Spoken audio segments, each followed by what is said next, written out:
ઉત્તર ગુજરાતની અંદર ક્યાંય પણ જરૂરિયાતમંદ હોય, જેના મા બાપ એક્સપાયર થઈ ગયા હોય, જે ગુજરી ગયા હોય, જે અનાથ બાળકો હોય, જે એકલા હોય, એનો સંપર્ક મને કરજો. ઉત્તર ગુજરાતના તમામ ગરીબોના ઘર હું બનાવીશ. બરાબર? એટલે મારા સુધી પહોંચાડજો. અહીંયા જ છું. આપણે એ વાતનું ખાસ ધ્યાન રાખ્યું કે કોઈ ગરીબ ન રહેવો જોઈએ. આપણે જે જરૂરિયાતમંદ છે એના માટે આપણે દોડશું. બરાબર? બોલો અંબે.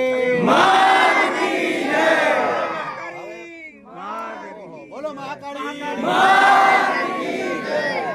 જેસીબી બોલાવી લઈએ, જેસીબી બોલાવી લઈએ અને ઘરની શરૂઆત કરીએ છીએ. બરાબર? જય માતાજી. લાવો જેસીબી ક્યાં છે?